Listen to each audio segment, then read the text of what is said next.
ప్రార్థన వలనే పయనము, ప్రార్థనే ప్రాకారము, ప్రార్థనే ప్రాధాన్యము, ప్రార్థన లేనిదే పరాజయం. ప్రార్థన వలనే పయనము, ప్రార్థనే ప్రాకారము, ప్రార్థనే ప్రాధాన్యము, ప్రార్థన లేనిదే పరాజయం. ప్రభువా ప్రార్థన నేర్పయ్యా, ప్రార్థించకుండా నేనుండలేనయా. ప్రభువా ప్రార్థన నేర్పయ్యా, ప్రార్థించకుండా నేనుండలేనయా. నీ పాదాలు తడపకుండా నా పయనం సాగదయా. నీ పాదాలు తడపకుండా నా పయనం సాగదయా. నీ పాదాలు తడపకుండా మా పయనం సాగదయా. నీ పాదాలు తడపకుండా మా పయనం సాగదయా. అవును తండ్రి యేసయ్యా, ఆనాడు ఏ విధంగా అయితే తండ్రి అయ్యా ఇదిగో తండ్రి ఒక స్త్రీ నాయన నీ పాదాల దగ్గరకు వచ్చి అయా తన కన్నీటితో నీ పాదాలు కడిగింది యేసయ్యా. అయా మాకు కృపను దాయిచ్చండి నా తండ్రి, మా కన్నీటితో నాయన మా హృదయం విప్పిన తండ్రి అయా నీ ముందు గోజారే కృపను దాయిచ్చండి. అయా ఎన్నో కుటుంబాలు విచ్ఛిన్న పరిస్థితిలో ఉన్నాయి యేసయ్యా. ముఖ్యంగా భార్యాభర్తలను నీకు సమర్పిస్తూ ఉన్నాను తండ్రి. ముఖ్యంగా తండ్రి ఏ కుటుంబంలో అయితే అశాంతి ఉందో, ఏ కుటుంబంలో అయితే శాంతి సమాధానం లేదో నా తండ్రి ఆ కుటుంబాన్ని మీకు సమర్పిస్తున్నాను అయ్యా. బిడ్డలందరూ నా తండ్రి అవును యేసయ్యా మేము పాపాత్మనైనా అయ్యా నీ కృప చొప్పున మమ్మల్ని దీవిస్తా అని పిలుచుకున్నావు కదా నా తండ్రి. అయా నీ కృప చొప్పున మమ్మల్ని ఆశీర్వదించిన తండ్రి అయ్యా. ముఖ్యంగా నా తండ్రి ప్రకాశ్ అంకుల్ని మీకు సమర్పిస్తూ ఉన్నాను, తన కూతుర్ని మీకు సమర్పిస్తూ ఉన్నాను, వారి కుటుంబాన్ని మీకు సమర్పిస్తూ ఉన్నాను తండ్రి. అవును యేసయ్యా మేము పాపాత్మము తప్పులు చేసి ఉన్నామేమో అయ్యా, ఇప్పుడు మిమ్మల్ని గోజారుతూ ఉన్నాము, మీ గొప్పతనాన్ని మేము తెలుసుకుంటూ ఉన్నాము తండ్రి అయ్యా. ఇది గొప్ప తండ్రి పాప క్షమాపణ పొందుకుంటూ ఉన్నామయ్యా. అయ్యా నా తప్పును చూసి నన్ను ఎంచేవాడు నీవైతే నేను ఇప్పుడు ఉండేదాన్ని కాదు కదా నా తండ్రి. అదేవిధంగా మా అందరి పరిస్థితి కూడా అదే యేసయ్యా. అయా నీ ప్రేమను బట్టి మమ్మల్ని పిలుచుకున్నావు కాబట్టి దయతో మమ్మల్ని కరుణించయ్యా, మమ్మల్ని కాపాడయ్యా. అయా నువ్వు శిక్షించేవాడవు తగిన సమయంలో, అదేవిధంగా గాయమైన చోట మందు పెట్టేవాడు ఉన్న తండ్రి అయా. ఇదిగో తండ్రి గాయాన్ని కట్టేవాడు అని వాక్యం సెలవిస్తూ ఉండగా తండ్రి మాకు కృపను దాయిచ్చాను ఆయన. అయా నీ యొక్క దయగలిగిన హృదయంతో తండ్రి మమ్మల్ని హక్కున చేర్చుకున్న తండ్రి ఆ ప్రజెన్స్ని ఆ సన్నిధిని అనుభవించే శక్తిని మాకు దయచేయండి యేసయ్యా. అయా ఇదిగో తండ్రి కుటుంబాల తండ్రి అయ్యా ఇదిగో తండ్రి నిన్నటి రోజున అడిగా ఈరోజు పొద్దున అడగగా తండ్రి మా అత్తమ్మకి స్వస్థత దయచేసినందుకు నీకు స్తోత్రమయ్యా. స్తోత్రము తండ్రి, స్తోత్రం యేసయ్యా. అయ్యా ఇదిగో తండ్రి వామిటింగ్స్తో మోషన్స్ తండ్రి పడక నుండి లేవలేకుండా బాధపడుతున్న మా అత్తమ్మని దర్శించినందుకే నీకు స్తోత్రమయ్యా. ఒక్కసారి మొరపెడితే విని ఉన్నావు తండ్రి అయా. నీ చిత్త ప్రకారం ఉన్నాయి, మొరపెడితే తప్పకుండా నువ్వు ఇస్తావు యేసయ్యా. అదేవిధంగా మా కుటుంబాలలో నీ చిత్తం ఏముందో ఆ చిత్తాన్ని మేము స్వీకరించుటకు మాకు మంచి హృదయాన్ని దయచే అయ్యా. ఇదిగో తండ్రి అవును యేసయ్యా మా గుండెల గుడి గట్టమంటున్నావు తండ్రి అయ్యా. మాకు అసాధ్యంగా కనబడుతుంది నా తండ్రి కొన్ని విషయాలు అయ్యా. ఇదిగో నా తండ్రి పాప ఊబిలో పడిపోతున్నట్లుగా కొన్ని విషయాలు కనబడుతుంది నాయన అయా. దయచేసి మమ్మల్ని పాప ఊబి నుంచి లేవనెత్తమని మనం అడుగుచూ ఉన్నాము తండ్రి అయా. లోక ఆశలలో పడిపోకుండా నాయన నీ వైపు మరలా చూసిన తండ్రి రెండింతల అభిషేకంతో తండ్రి డబల్ హోలీ స్పిరిట్ పవర్తో దేవా మేము లేసే శక్తిని ఆధ్యాత్మిక బలాన్ని జ్ఞానాన్ని మాకు దయచేయండి నాయన. అయా జ్ఞానము తక్కువగా ఉంది, దయతో కృపతో నా తండ్రి నీ జ్ఞానముతో మమ్మల్ని నడిపించయ్యా. అయా మేము మనుషులం అయా, మా గురించి మీకు తెలుసు. మేము చెప్పినా చెప్పకపోయినా ఎలాంటి స్థితిగతుల్లో ఉన్నామో, మా హృదయ పరిస్థితి ఏంటో, మా నోటి మాటలు ఏంటో, మేమేం చేస్తున్నామో, రోజు ఎలా జీవిస్తున్నామో అయ్యా. ఎవరైనా తిట్టుతున్నామేమో, బూతులు అంటున్నామేమో, ఎవరినైనా మనస్పర్ధలు గురి చేసి బాధ పెడుతూ ఉన్నామో అవన్నీ నువ్వు చూస్తున్నవాడు దేవా అయ్యా. అలాంటివేవి మా మీదకి తిరిగి రాకుండా ముందుగానే మీకు సారీ చెప్పే కృపణ దాయిచ్చేయండి. ఆ బిడ్డలకి కూడా సారీ చెప్పే కృపణ దాయిచ్చేయండి. ఎవరికో ఒక దేవుడు చాలా చెప్తున్నాడు సారీ చెప్పమని. ముందే మన స్థుతుల ముందు చెప్పుకున్నాం, మళ్ళీ దేవుడు చెప్తున్నాడు సారీ చెప్పమని. దయచేసి తండ్రి మాకు ధైర్యాన్ని ఇవ్వు, సారీ చెప్పడానికి ధైర్యాన్ని ఇవ్వు తండ్రి. ఒకప్పుడు నిర్మలాక చెప్పిన విధంగా అయ్యా సారీ చెప్తే ఎంత తేలికగా ఉంటుందో ప్రాణం. అయ్యా అవును తండ్రి, మేము ఎక్స్పీరియన్స్ చేసే కృపను పరిశుద్ధాత్ముడి ద్వారా మాకు అనుగ్రహించినందుకు నీకు స్తోత్రం అయ్యా. అయ్యా ముఖ్యంగా ఆంటీ వారిని నీకు సమర్పిస్తూ ఉన్నాను. కాళ్ళ నొప్పులతో నిద్ర లేకుండా బాధపడుతున్న వారిని, షుగర్తో, బీపీతో తండ్రి, కొంతమంది ఆంటీ వారు ఉన్నారు తండ్రి, నా కొడుకు మంచిగా చూసుకోవట్లేడు, నా కోడలు మంచిగా చూసుకోవట్లేదు, తను చెప్తున్న మాటలే వింటున్నాడు అని మరి భార్యాభర్తల మధ్యలోకి వెళ్తూ ఉన్నారేమో వేసి ఆ బిడ్డలందరినీ క్షమించిన తల్లి. అమ్మ దయచేసి భార్యాభర్తల మధ్యలోకి వెళ్ళకండి అమ్మ. మీ జీవితం మీద మీరు జీవిస్తున్నారు కదా, నీ భర్త లేకపోతే దేవుని వైపు చూడు, దేవుడే నీకు భర్త ఉన్నాడని వాక్యం సెలవిస్తుంది. కాబట్టి అయ్యా అవును తండ్రి, మేమందరం నీ వైపు చూసే కృపణ దయచేయి. నీకున్నది భర్త అయినా భార్య అయినా బిడ్డలైనా నీ రక్తాన్ని పంచుకొని పుట్టినప్పటికీ మొదటి స్థానాన్ని దేవుడికి ఇవ్వు, మొదటి స్థానాన్ని దేవుడికి ఇవ్వు, మొదటి స్థానాన్ని దేవుడికి ఇవ్వు. లేకపోతే కొన్ని చవి చూడాల్సి వస్తుంది మనం, తప్పకుండా ఇది నిజము. దయచేసి తండ్రి అయ్యా నిన్ను చూసే కృపను మాకు దయచేయండి నా తండ్రి. అయ్యా ఇదిగో తండ్రి, భర్త పుట్టక ముందే మీరు మమ్మల్ని ఎన్నుకొని ఉన్నారు, భార్య పుట్టక ముందే భర్తను ఎన్నుకొని ఉన్నారు, పిల్లలు పుట్టక ముందే మీరు వారిని కూడా ఎన్నుకున్నారు తండ్రి. అయ్యా నువ్వయ్యా గొప్ప వాడవు తండ్రి, మీ వైపు చూసే కృపను మాకు దయచేయండి అయా. ఇదిగో గోజారుతూ ఉన్నాము తండ్రి, సకల పునీతుల మధ్యస్థ ప్రార్థన ద్వారా, పునీత మీకాయలు, రఫాయలు, గాబ్రియలు మధ్యస్థ ప్రార్థన ద్వారా అయ్యా ఇదిగో మాకు శక్తి సరిపోవట్లేదు నాయన కొన్ని పనులలో. మా అందరికీ కావాల్సిన శక్తిని వస్తున్నా తండ్రి. అయా ఏ బిడ్డలైతే ప్రార్థించాలి, నాకు పరిశుద్ధాత్మ శక్తి కావాలని ఆలోచిస్తున్నారు, ఆ బిడ్డలందరూ నీకు సమర్పిస్తున్నారు. అయా ఇది నిస్వార్థమైన కోరిక, నువ్వు ఇష్టపడే కోరిక. మాలో పరిశుద్ధాత్మ దేవుడు ఉన్నాడు, కానీ పోషించడానికి మాకు శక్తి సరిపోవట్లేదు నాయన. అయా ప్రార్థించడానికి శక్తిని దయచేయి అయా. ఇదిగో తండ్రి వాక్యాన్ని చదువుటకు, మరలా తిరిగి వాక్యము చదువుటకు నాయన అయ్యా 30 60 100 నాయన. ఇదిగో తండ్రి లేజీగా నా తండ్రి, ముఖ్యంగా నన్ను తండ్రి లేజీగా పడుకోకుండా తండ్రి ఎక్కువగా నిద్రపోతూ ఉన్నాను తండ్రి. అయ్యా నన్ను క్షమించిన తండ్రి, ఎక్కువగా నిద్రకి గురవుతున్నాను అయ్యా. అయ్యా ఏంటో నాకు అర్థం కావట్లేదు నా తండ్రి. అయ్యా దీవించిన తండ్రి, అయ్యా క్షమించిన తండ్రి, అయ్యా ఇదిగో తండ్రి ఆత్మను ప్రేరేపించిన తండ్రి. అయ్యా ఇదిగో తండ్రి డీలా పడిపోతున్నట్లుగా ఉంటుంది నా తండ్రి. అయ్యా దానికి రీజన్ ఏంటో నాకు అర్థం కావట్లేదు నా తండ్రి. ప్రొటెక్షన్ దాయిచ్చండి మా అందరికీ అక్క ప్రార్థించిన విధంగా. అయ్యా నీ రక్తముతో మమ్మల్ని అభిషేకించిన తండ్రి, నీ అగ్ని కాంచెలో మా కుటుంబాలను ఉంచయ్యా. అయా నీ రక్తపు కోటలో శిబిరములోన తండ్రి మమ్మల్ని ముద్రించు నాయన. అయా మా శరీరాలను కాపాడుకున్న తండ్రి, అయా మా ఆత్మను కాపాడుకున్న తండ్రి, అయా నీ మహిమార్థమే మమ్మల్ని నిలబెట్టుకున్న తండ్రి. ఎటువైపులా నలువైపులా నా తండ్రి, తండ్రి ఇదిగో వేసే నలువైపులా కూడా నువ్వు ఉండి మమ్మల్ని ఆదరిస్తా అన్నావు తండ్రి. తండ్రి వల్ల కాపాడుతా అన్నావు. తన తల్లైనా బిడ్డను మరుస్తుందేమో కానీ నేను నిన్ను మరువనమ్మానంటూ ఉన్నావు అయ్యా. ఇదిగో తండ్రి నువ్వు మాకు ఇచ్చిన వాగ్దానాన్ని మరలా గుర్తు చేస్తున్నాను. ఆదికాండం 28వ అధ్యాయం 15వ వచనం సెలవిస్తూ ఉంది, నేను చెప్పినదంతయో చేయి వరకు నీ చేయి విడోను అంటూ ఉన్నావు. ఆమేన్ హల్లెలూయా. అయ్యా వదలకయ్యా, అయ్యా మిమ్మల్ని పట్టుకోవడం మేము విడిచిపెడతామేమో, మర్చిపోతామేమో తండ్రి, మమ్మల్ని వదిలిపెట్టకున్నా తండ్రి. బిడ్డలందరినీ గట్టిగా పట్టుకొని ఆయన అవును తండ్రి అక్క ప్రార్థించినదిగా అద్భుతాన్ని కాకుండా అద్భుత కార్యము చేయువాడవు, ఆశ్చర్య కార్యములు చేయువాడవు తండ్రి. సమస్తాన్ని సృష్టించేవాడు, నీకు సమస్తము సాధ్యమైన తండ్రి. అయ్యా ఇదిగో తండ్రి 3 ఏళ్ల నుంచి నిన్ను అడుగుతున్నానయ్యా, కానీ నువ్వు ఇవ్వట్లేవు, కానీ ఇస్తామని నమ్మకంతో బ్రతుకుతూ ఉన్నాను తండ్రి.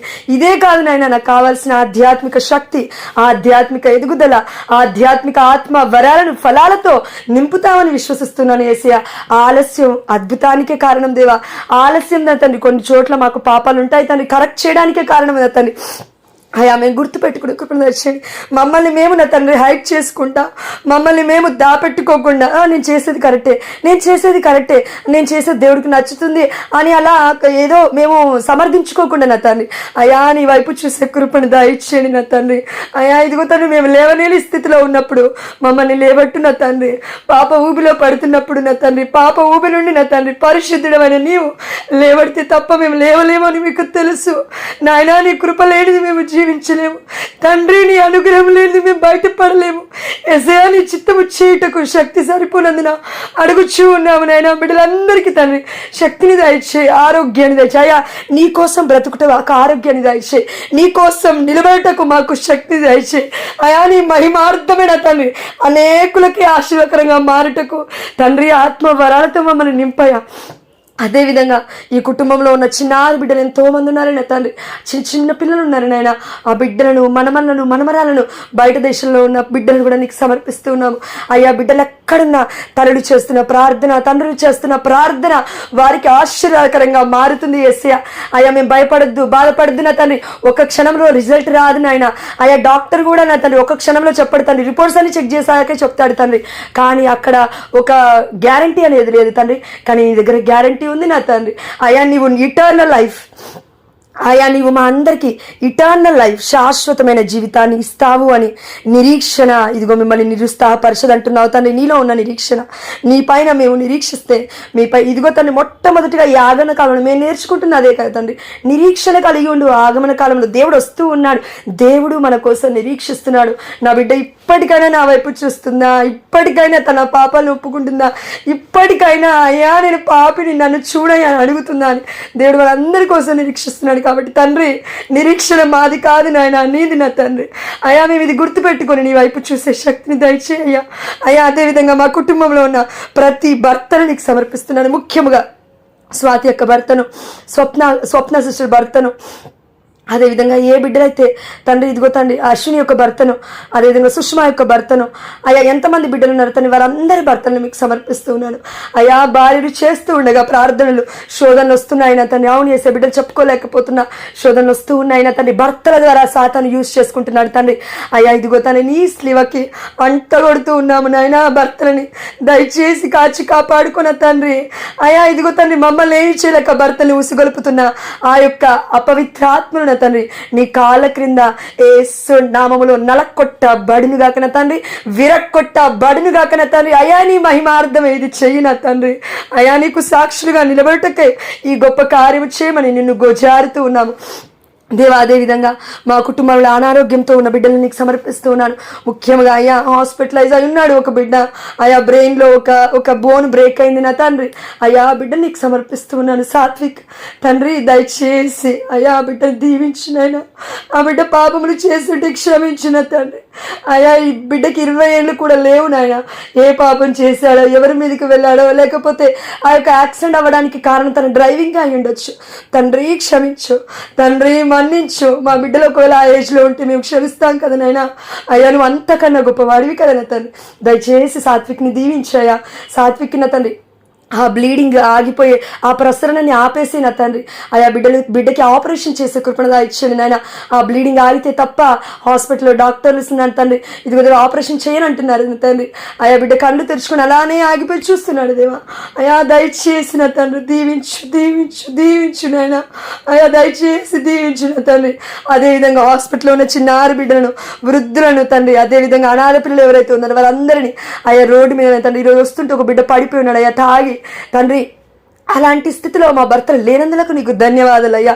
అలాంటి స్థితిలో మా యొక్క కుటుంబ సభ్యులు లేనందులకు నీకు ధన్యవాదాలు తండ్రి. ఆ బిడ్డని కాచి కాపాడు. అలా రోడ్డు మీద పడితే ఏ లారీ వచ్చి గుద్దుతుందో కూడా తెలియదు నా తండ్రి. తాగి పడిపోయినాడు. ఎస్సా దయచేసి నాయన. అయ్యా అలాంటి వాళ్ళని దేవా మార్చు నాయన. అలాంటి పాపాత్ముడు దేవా, మేమందరం కూడా పాపాత్ముడు నా తండ్రి. మమ్మల్ని మార్చిన తండ్రి దయచేసి తండ్రి మార్చయ్యా. అయా కథోలిక శ్రీసభ వైపు అడుగులు పెట్టే కృపను మా అందరికీ దయచేయమని మళ్ళీ అడుగుచు. అయా కన్నతల్ని మర్చిపోకుండా ఉండే కృపను దయచేయండి.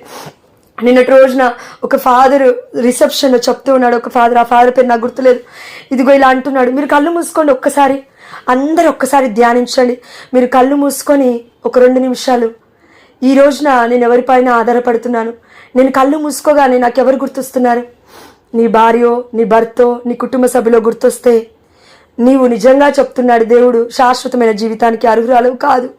నీకు కళ్ళు మూసుకోగానే నా కోసం ఎవరున్నారు అని తలుచుకోగానే మనందరికీ గుర్తు రావాల్సింది దేవుడు. దేవుడి తర్వాత తన తల్లి అయిన మరియ తల్లి, లేదంటే పరిశుద్ధమైన గ్రంథం చెప్తుంది నీతిమంతులు అని. పరిశుద్ధమైన మన మరియ తల్లి, అదేవిధంగా జోజప్ప గారి యొక్క జీవితము మనం మార్గదర్శకంగా తీసుకోగలిగితే మన కుటుంబాలు బాగుంటాయని ఒక ఫాదరు 5 నిమిషాల వాక్యం చెప్పినాడు. ఎంత గొప్పగా చెప్పినాడంటే నా కళ్ళు తెరవబడ్డాయి నిన్నటి రోజున. కాబట్టి అయ్యా అవును అయ్యా, అంత నీతిమంతులం ఏం కాదు నా తండ్రి. మా భర్తలను జోజప్ప గారి వల్లే మార్చిన తండ్రి. అయ్యా నువ్వు నీతిమంతుడవు, నీవు అతి పరిశుద్ధుడవు, మహాపరిశుద్ధుడవు. అయ్యా నీ వల్లే మారాలంటే అత్యాశ అవుతుందేమో, కానీ తండ్రి నీ దగ్గర బ్రతికిన బిడ్డల వల్లే మా యొక్క భర్తను మార్చేయ. అయా మమ్మల్ని మార్చయ్యా, అయా మమ్మల్ని దీవించయ్యా, అయా అనేకులకు ఆశీర్వకరంగా మారుస్తా అన్నావు కదా నా తండ్రి. కుటుంబాలకి ఆశీర్వకరంగా మేము లేకపోతే అనేకులకి ఆశీర్వకరంగా ఉండి మేము ఏం చేయాలి తండ్రి? దయచేసి దీవించయ్యా బిడ్డలందరినీ. అయా ఎవరైతే నా తండ్రి ప్రార్థనలు ఏకీభవిస్తున్నారో 30 60 100 పరిశుద్ధాత్మ శక్తితో నా తండ్రి నింపబడుదురుగాక నా తండ్రి. అయా వారిలో ఉన్న నిరుత్సాహపు ఆత్మ తండ్రి యేసు నామములో తీసివేయబడునుగాక నా తండ్రి. ఉత్సాహపు ఆత్మతో దేవా ప్రతి బిడ్డ నింపబడునుగాక నా తండ్రి. భర్తను చూసి భయపడకుండా నా తండ్రి సాతాను యూజ్ చేసుకుంటున్నాడు గుర్తించి మేము జాగరూకులమై ఉండి ప్రార్థించే కృపణ దాయిచేయండి, మెలకుగా ఉండే కృపణ దాయిచేయండి. ఎంతో మంది నా తండ్రి ఈ క్రిస్మస్ రోజున ఈ క్రిస్మస్ ముందు చేస్తున్న తప్పేంటంటే మేము క్రిస్మస్ సెలబ్రేషన్స్లో ఉన్నాం, బిజీగా ఉన్నాం అనుకుంటున్నారు నా తండ్రి. ఉన్న 24 గంటలలో నా తండ్రి 1 గంట నీకు ఇచ్చి మిగతా 23 గంటలలో కొన్ని గంటలు పాడుకొని కొన్ని గంటలు మేము పనులు చేసుకుని కృపణ ఇచ్చేయండి నా తండ్రి. అయ్యా పనిచ్చింది నువ్వు, జాబ్ ఇచ్చింది నువ్వు, జీవితాన్ని ఇచ్చింది నువ్వు తండ్రి, వ్యవసాయం ఇచ్చింది నువ్వు, మాకు ఇచ్చిన సమస్తాన్ని ఇచ్చింది నువ్వు తండ్రి. నేను ఇప్పుడు పక్కకు పెట్టి మేము క్రిస్మస్ సెలబ్రేట్ చేసుకుంటున్నామంటే అది మూర్ఖత్వమే అవుతుందని వాక్యం సెలవిస్తుంది. అయ్యా ఇదిగో మా హృదయాన్ని సిద్ధపరచుకో, ఇది మా వల్ల కాదు నా తండ్రి. ప్రతి బిడ్డను పేరున నీకు సమర్పిస్తూ అయ్యా ధ్యానించబోతున్నా ఈ 2 ఒక చిన్ని అంశాలను దీవించి అయ్యా మమ్మల్ని అందరినీ నా తండ్రి నీ ప్రేమలో ఐక్యతలో అయ్యా ఇదిగో తండ్రి యూనిటీగా ఉండే కృపను ఎవరి మీద కూడా మేము చాడీలు చెప్పుకోకుండా ఒకరి కోసం ఒకరు ప్రార్థించుకొనుడి అని వాక్యం సెలవిస్తుంది. అయ్యా మేము ఒకరి కోసం ఒకరికి ప్రార్థించుకున్నట్టుకు మాకు శక్తిని దాయిచ్చేయమని అయ్యా అదేవిధంగా మ్యారేజ్ ప్రపోజల్స్ కోసం చూస్తున్న బిడ్డలను, జాబ్స్ కోసం చూస్తున్న బిడ్డలను నీకు సమర్పిస్తున్నాము, గర్భఫలం కోసం చూస్తున్న బిడ్డలను మీకు సమర్పిస్తున్నాను, ముఖ్యంగా రజని నీకు సమర్పిస్తున్నాను. అయ్యా బిడ్డకి శక్తిని దాయిచ్చేయండి. మమతా అక్కని నీకు సమర్పిస్తున్నాను, బిడ్డకి శక్తిని దాయిచ్చేయండి. జ్యోతి అక్కని మీకు సమర్పిస్తున్నాను, బిడ్డకి శక్తిని దాయిచ్చేయండి. ఈ గ్రూప్లో ఉన్న అందరికీ తండ్రి అయ్యా ఇదిగో తండ్రి ఆంటీ వాళ్ళతో పాటు నా వరకు ఉన్న ప్రతి బిడ్డను కూడా పేరున మీకు సమర్పిస్తూ ముఖ్యంగా ఇంటర్సెషన్ ప్రేయర్ చేస్తున్న నిర్మలా కన్నా తండ్రి, ప్రణిత కన్నా తండ్రి, ఆంటీ వాళ్ళని తండ్రి ఎంతమంది అయితే ఇంటర్సెషన్ ప్రేయర్స్ మాకు తెలియకపోయినా రహస్యంగా బిడ్డలు చేస్తున్నారయ్యా. ఆ బిడ్డలందరినీ దేవా అయ్యా రహస్యమందున్న నీవు అన్నీ చూస్తున్నవాడు కాబట్టి ఇంకను గొప్పగా ఆశీర్వదించిన తండ్రి. అదేవిధంగా నా తండ్రి అయ్యా ముఖ్యంగా శ్రీవేదం నీకు సమర్పిస్తూ ఉన్న నా తండ్రి. నిన్నటి రోజున ఒక బిడ్డ తండ్రి ఒకలాగా ఉంది నా తండ్రి. ఆ బిడ్డ కరెక్ట్ కాన్షియస్గా లేదు నా తండ్రి. 14 ఏళ్ళు ఉన్నాయి దేవా ఆ బిడ్డ తండ్రి. శరీర అవయాలన్నీ కరెక్ట్గా ఉన్నాయి తండ్రి, కానీ జ్ఞానము లేదు కదా తండ్రి. అయ్యా ఆడపిల్లగా నా తండ్రి అయ్యా తండ్రి దయచేసి ఆ బిడ్డకి జ్ఞానాన్ని దయచేయండి. ఆ బిడ్డ ఎక్కడికి వెళ్తుందో తన తల్లి ఎత్తుకొని వెళ్తూ ఉంది, వస్తూ ఉంది. ఆ బిడ్డ పక్కనే ఉంటుంది నాయన. ఎన్ని రోజులు ఉంటుంది తండ్రి ఆ తల్లి ఆ బిడ్డ పక్కన? అయ్యా దయచేసి ఆ బిడ్డకి కూడా జ్ఞానాన్ని దయచేయండి నా తండ్రి. మేము చూస్తున్న వారికి వెళ్తున్న వారికి అయ్యా ఆశీర్వాదం దయచేయండి. అయ్యా నీ వాక్యం సెలవిస్తుంది నువ్వు ఆశీర్వదిస్తే ఆశీర్వదింపబడతారు అంటున్నావు. అవును తండ్రి అది నీ గొప్పతనం అయ్యా. మాకు నోటిని దయచేయ ఆశీర్వదించడానికి, మరియ తల్లి పోలికలను దయచేయండి అయ్యా. మమ్మల్ని ఆశీర్వదించడానికి శుభవర్షములు మోసుకెళ్ళే కృపను దయచేయండి తండ్రి. అయ్యా ఇదిగో తండ్రి మేము ఆశీర్వదిస్తే ఆశీర్వదింపబడను నా తండ్రి. నువ్వు మాలో ఉండు నాయన, నువ్వు మాలో ఉండు నా తండ్రి. నువ్వు మా నోటి మాటలలో ఉండు నా తండ్రి. దయచేసి బిడ్డలు దీవించు అయ్యా. అద్భుతాల కోసం ఎంతోమంది పరితపిస్తూ ఉన్నారు అయ్యా. నువ్వు అద్భుతము చేయువాడవు అయ్యా. నీ చిత్త ప్రకారం చేయమని మిమ్మల్ని అడుగుచున్నాం. అదేవిధంగా తండ్రి మమ్మల్ని అందరినీ ఈరోజు ఎంతో గొప్పగా తండ్రి అయ్యా ఆధ్యాత్మికంగా నింపినందులకు మీకే సమస్త ఘనత మహిమ ప్రభావములు చెల్లిస్తూ అమ్మ మరియ తల్లి రక్త కన్నీటి జపమాల ద్వారా సంతానమాత మధ్యవర్తిత్వ ప్రార్థన ద్వారా యేసు అతి పరిశుద్ధమైన నామములు, ఉన్నతమైన నామములు, ఘనమైన నామములు saint Padre Pio, saint Paul and Joseph, saint Peter and saint Joseph and saint Anthony మధ్యవర్తిత్వ ప్రార్థన ద్వారా మా అందరికీ కావలసిన ఆధ్యాత్మిక శక్తిని ఆనాడుకు పునీతులకి సహాయపడ్డ తండ్రి మా అందరికీ కూడా సహాయపడయ్యా పవిత్రంగా జీవించుటకు తండ్రి. దయచేసి మా పాపాలను మన్నించు అయా. మమ్మల్ని ఎంచేవాడు నువ్వు కాదు కాబట్టి మమ్మల్ని క్షమించు అయా. మమ్మల్ని దీవించి కాచి కాపాడుతున్న నిండు విశ్వాసంతో మేము అందరమున తండ్రి విశ్వసించి యేసు అతి పరిశుద్ధమైన నామములో మేము అడిగినవన్నీ ఆల్రెడీ మేము పొందుకున్నామని విశ్వసిస్తున్నాము మా ప్రియ పరలోకపు తండ్రి. ఆమేన్ ఆమేన్ ఆమేన్. అక్క ఒక్క 2 వాక్యాలు ధ్యానిద్దాం. దాని తర్వాత లాస్ట్ ప్రేయర్ ఒకరు చేయండి అక్క, రెడీగా ఉండండి. సామెతల గ్రంథము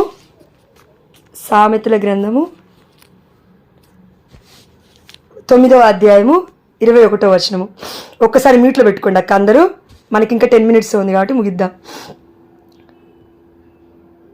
సామెతల గ్రంథము 9వ అధ్యాయం 21వ వచనము.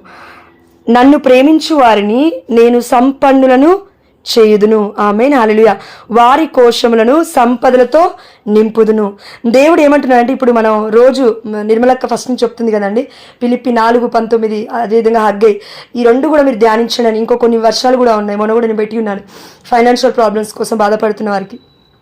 అయితే దేవుడు ఏమంటున్నాడంటే ఇక్కడ, నన్ను ప్రేమించు వారిని నేను సంపన్నులను చేయుదును, వారి కోశములను అంటే ఇండ్లను లేకపోతే వారి కలిగిన ప్రతి దాన్ని కూడా నేను సంపదలతో నింపుతాను అంటున్నాడు. ఇక్కడ సంపద అంటే అది ఆధ్యాత్మిక సంపదనే కానివ్వండి, లేకపోతే మన ఇప్పుడు ఏమంటారు మనం రిచెస్గా అంటే మంచిగా బ్రతకడానికి కానివ్వండి. ఎందుకంటే మన దేవుడు ఐశ్వర్యవంతుడు కాబట్టి మనం మంచిగా జీవించాలని దేవుడు కోరుకుంటాడు. కానీ దేవుడు ఒక కండిషన్ పెడుతున్నాడు, నన్ను ప్రేమించు వారిని నేను సంపన్నులను చేయుదును.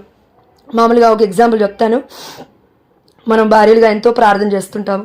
చేసినప్పుడు ఒక్కొక్కసారి భర్త కూడా ప్రార్థన చేస్తాడు, గొప్ప విషయమే. కానీ కొన్ని సమయాల్లో భర్త ఏమంటాడంటే, నువ్వు చేస్తున్న ప్రార్థన దేవుడికి వినబడుతుందా, వినకపోయాడా, నెగిటివ్ మాటలు మాట్లాడుతుంటారు. వాళ్ళు నెగిటివ్ అవ్వడమే కాకుండా సాతాను శోధనతో పీడింపబడమే కాకుండా మనల్ని అంటుంటారు అనమాట. మనకు అనేసరికి ఏమవుతుందంటే మనకి విశ్వాసం అనేది తగ్గుతుంది. మీరు ఒకసారి ఆలోచించండి, అబ్బా ఏంది దేవుడు ఎందుకు ఇలా చేశాడు, నా భర్తను ఎందుకు మారుస్తలేడు అనే ఒక విసుగు మనకు వచ్చేస్తుంది. కానీ మన భర్తలలో ఉండేది కూడా ఆ టైంలో సాతానే.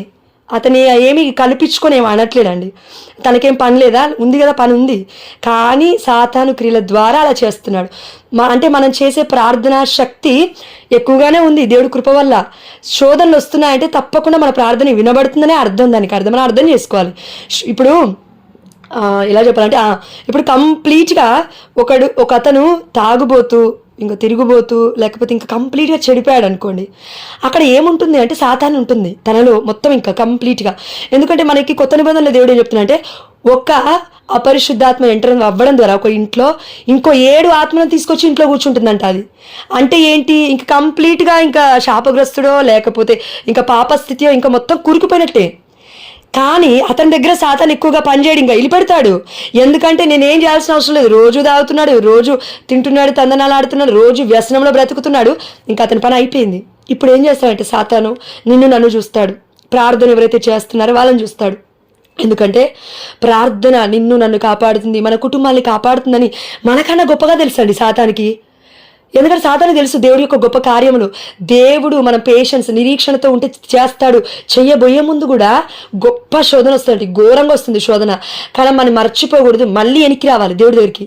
అయ్యా నేను పాపిని, నన్ను క్షమించు, ఏదైనా తెలిసి తెలియక తప్పు చేశానేమో, నా భర్త చేశాడేమో, నేను అన్నానేమో, నన్ను క్షమించు, నన్ను క్షమించు, నన్ను క్షమించు. ఇలా మనం దేవుడి దగ్గరికి మళ్ళీ చేరుకోగలిగితే దేవుడు మనల్ని ఇంకా నిండుగా దీవిస్తాడు తప్పక. కానీ వాళ్ళపై మనం చూడకూడదు, కేవలం సాతాను పనిచేస్తుందని మనం విశ్వసించగలగాలి. అదేవిధంగా మనం ప్రేయర్ చేస్తే వాళ్ళ దగ్గర నుంచి ఆ సాతాను వెళ్ళిపోతుంది. కొంచెం టైం పడుతుందండి, ఏదైనా క్షణాలలో అయితే అవ్వదండి. ఇది ఒక చిన్న ఏమంటారు దాన్ని, ఇది ఒక మ్యాజిక్ కాదు, అవ్వడానికి టైం పడుతుంది.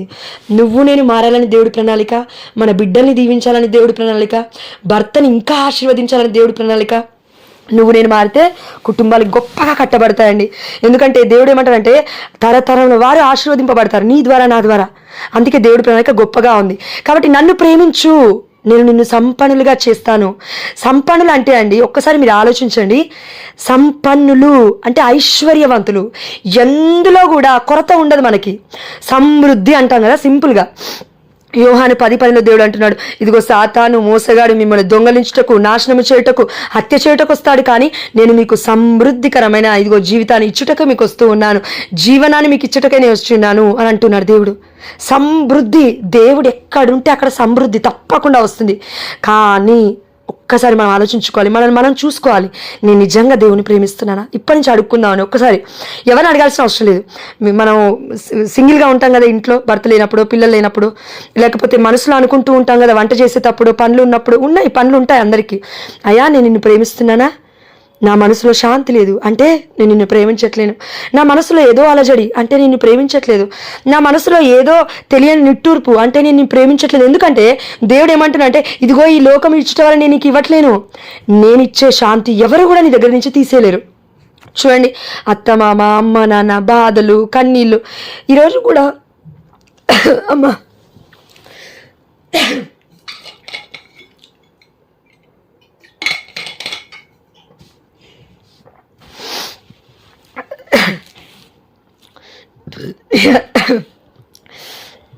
ఎస్ ఆంటీ, తాగాను. కాబట్టి ఎస్, కొంచెం దగ్గుంది, ఏమనుకోకండి. కాబట్టి మనం అందరం గుర్తుపెట్టుకోవాల్సింది ఒకటి, దేవుడు ఐశ్వర్యవంతుడు. ఇది ఒక్కటి గుర్తుపెట్టుకుందాం. ఫైనాన్షియల్ ప్రాబ్లమ్స్ ఎలా ఉన్నా అవి పోతాయి. ఒకవేళ మనకి వాగ్దానాలు గుర్తు రాకపోవచ్చు, ఒకవేళ చదువుకొని వాళ్ళు ఎవరైనా ఉన్నా కూడా, అయ్యా నువ్వు ఐశ్వర్యవంతుడు, నీ బిడ్డలు ఐశ్వర్యవంతులుగా ఉండాలనుకుంటున్నావు, అయ్యా నన్ను దీవించు. ఇప్పుడు యాకోబు గారు ఎట్లా ప్రార్థించు, అన్న నన్ను దీవించాయా, లేకపోతే నేను విడిచిపెట్టను.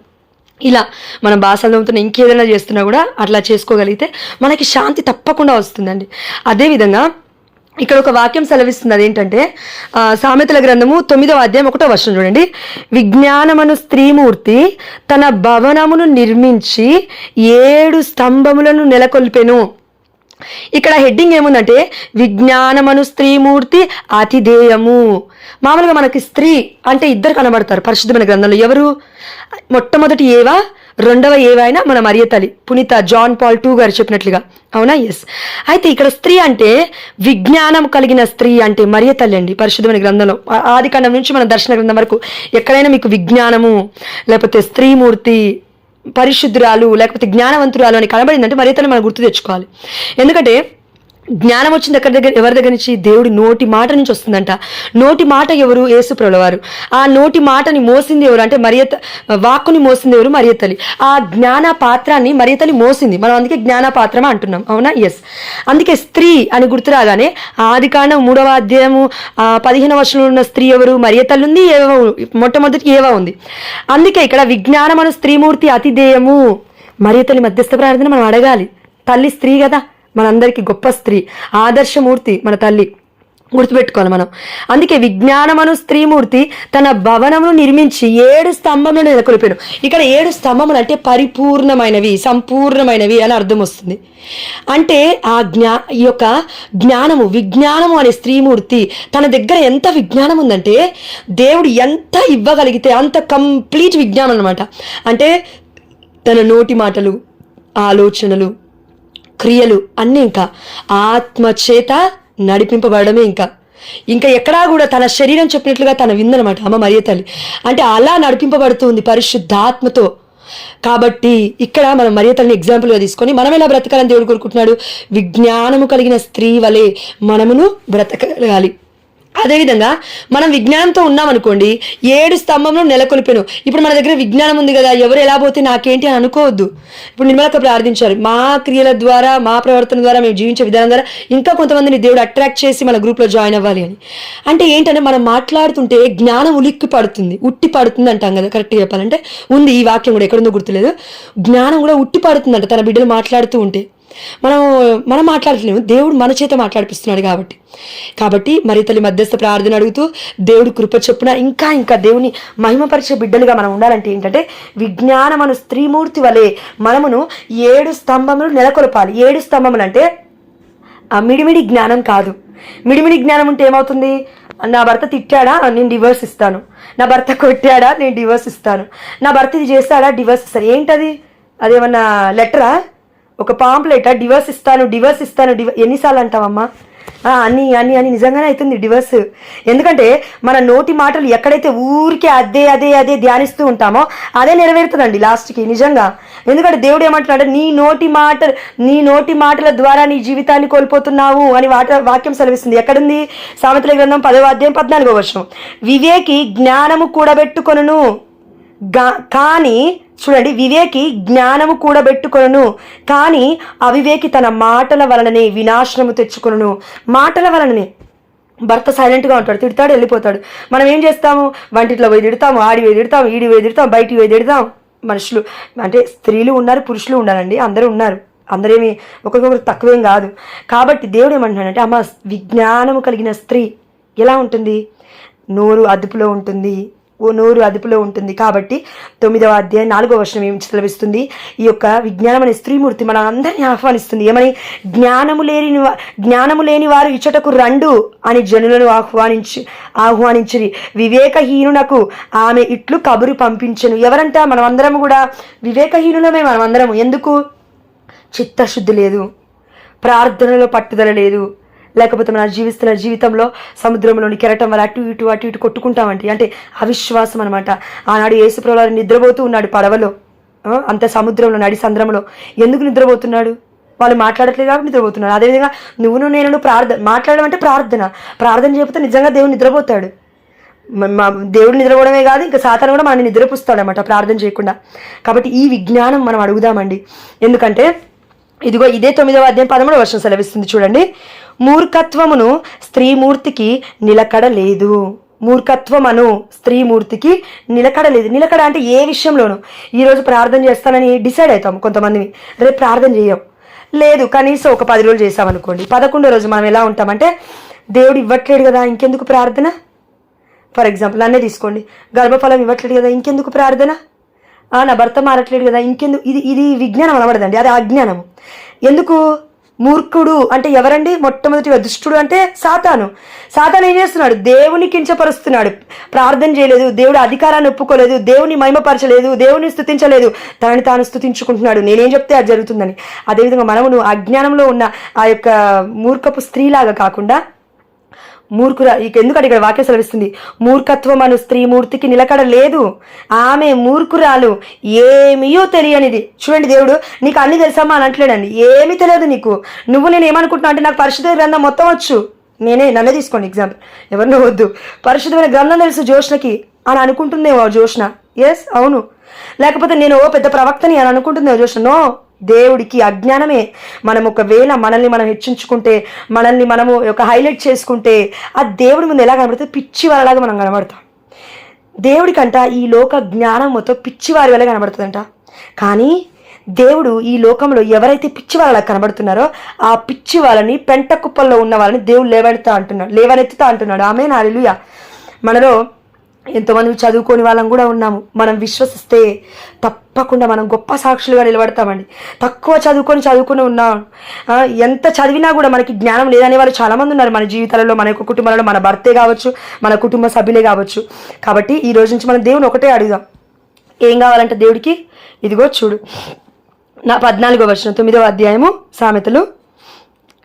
ఆమె తన ఇంటి గుమ్మము చెంత నగరమున ఎత్తైన తావున కూర్చుండి సొంత పనుల మీద దారి వెంట అటు నిటు తిరుగువానిని చూచి జ్ఞానము లేని వారు ఇచ్చటకు రండని పిలుచును. వివేకహీనుడితో ఆమె ఇట్లనును, దొంగలించిన నీరు మిక్కిలి తీయగా ఉండును, దొంగలించిన భోజనము ముక్కిలి రిచ్చుగా ఉండును. కానీ ఆమె ఇల్లు మృత్యువునకు నిలయమని, ఆమె అతిథులు పాతాళ లోకమునకు చేరుదురని ఆ వివేకహీనునకు తెలియదు. దేవుడు ఏమంటున్నాడు ఇప్పుడు చూడండి, 18 వర్స్ లేదా 17వ వచనం ఒక్కసారి చూడండి. దొంగలించిన నీరు మిక్కిలి తీయగా నుండును, దొంగలించిన భోజనము మిక్కిలి రుచిగా ఉండును. ఫర్ ఎగ్జాంపుల్, దొంగలించిన అంటే మనకి దేవుడు ఎన్నో సమృద్ధికరమైన జీవితాన్ని ఇస్తున్నప్పటికీ మనం వేరే మీద ఆధారపడుతూ ఉంటాము. లేకపోతే వాళ్ళ కడుపు కొట్టి తింటూ ఉంటాము, బిడ్డల్ని ఎవరినో ఒకరిని నిందల పాలు చేసి తింటూ ఉంటున్నాము, లేకపోతే ఆశీర్వాదం తెచ్చుకుంటూ ఉన్నాము.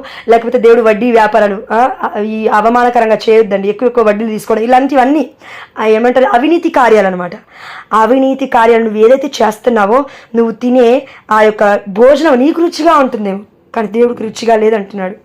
నీరైనా, నువ్వు తాగే నీరు కూడా ఇప్పుడు మనం చూడండి, ఈ సిటీలో ఎంతోమంది అడుగుతూ ఉన్నారు, నీరు కూడా కలుషితం అయిపోయాయి. తాగే వాటర్ ఎక్కడి నుంచి తాగుతున్నారు? ప్యూరిఫైర్లు వాడుతున్నారు. కానీ మనము ఎక్కడ ఆధారపడాలి? ప్యూరిఫైర్ల పైన. ఓకే, తప్పులేదు, తెచ్చుకోవడం తప్పులేదు. కానీ నిర్గమకాండం 23వ అధ్యాయం 25వ వచనం సెలవిస్తూ ఉంది, ఇదిగో నీవు యావే ప్రభువుని పూజింతువేని, నీవు తింటున్న ఆహారమును తాగుతున్న పానీయమును నీ దీవింతును, నీ చెంతకు అంటు రోగము రాదు. ఆమేన్, హల్లెలూయా. కాబట్టి ఇది మనం గుర్తుపెట్టుకోవాలన్నమాట. ఈ వాక్యానికి ఎగ్జాక్ట్ ఆపోజిట్. దేవుడున్నాడు, జ్ఞానవంతుడైన మన తండ్రి మనతో ఉన్నాడు. జ్ఞానము కలిగిన స్త్రీ మన మరియ తల్లి మనతో ఉంది. ఎందుకంటే కుటుంబాన్ని కట్టుకుంది, కుమారుణ్ణి పోషించింది, భర్తని ఇదిగో ఎక్కడికి వెళ్ళినా కూడా భర్తతోటే ఉంది. అదేవిధంగా విడిచిపెట్టలేదండి. ఈ లోకంలో బ్రతికినప్పటికీ జోజప్ప గారు మరియ తల్లి విడిచిపెట్టలేదు కదా. పరిశుద్ధాత్మ ప్రేరణ ద్వారా ప్రభావం వలన గర్భం ధరించినప్పటికీ ఆ యొక్క భర్తకి దేవుడే కనువిప్పు కలుగజేశాడు. మనం చేయాల్సిన అవసరం లేదండి, మనము చెయ్యలేము. ఏ భర్తకి కూడా నువ్వు కనువిప్పు కలిగించలేవమ్మా.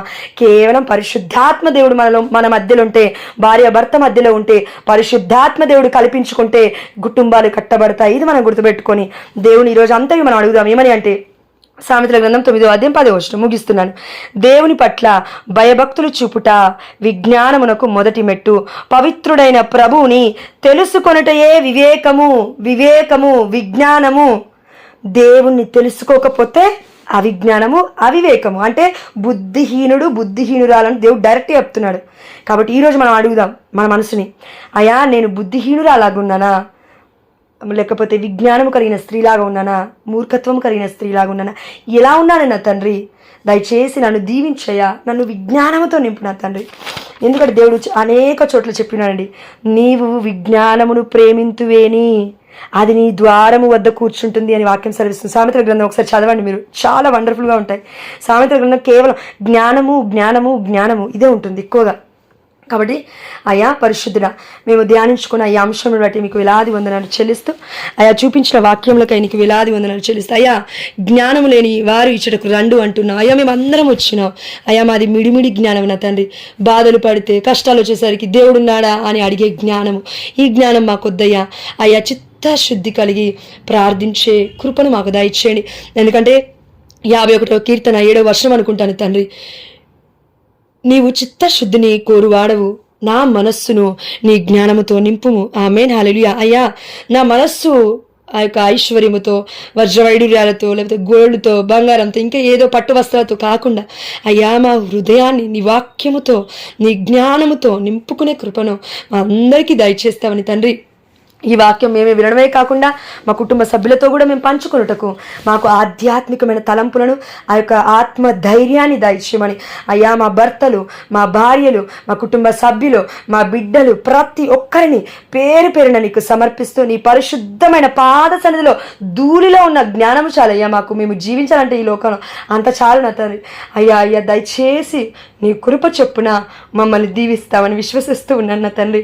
అయ్యా మా భర్తలను నింపునైన జ్ఞానంతో, అయా భార్యను నింపునైన జ్ఞానముతో, అద్భుతాల దగ్గర ఆగిపోకుండా జ్ఞానమే దేవుడే జ్ఞానము, నాకు జ్ఞానము లేదని గ్రహించి జ్ఞానము అడుగుటకు మాకు శక్తిని దయచేయమని అన్ని వేళలా పరిశుద్ధాత్మ శక్తితో మేము నింపబడుతూ నడపబడుతూ నీకు తండ్రి నిజమైన బిడ్డలుగా జీవించి విశ్వాస పాత్రులుగా దేవా, ఇదిగో మీ తల్లిని ఏ విధంగా అయితే దీవించినారు అయ్యా, మేము నీ బిడ్డలమయ్యా, మమ్మల్ని దీవించిన ఆయన దీవిస్తున్నామని విశ్వసిస్తూ ప్రతి ఒక్క బిడ్డను తను అవును చేసా.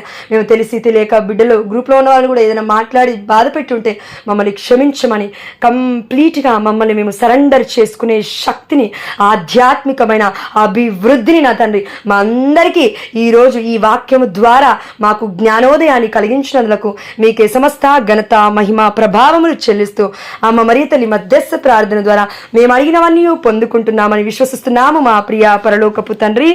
ఆమేన్, ఆమేన్, ఆమేన్.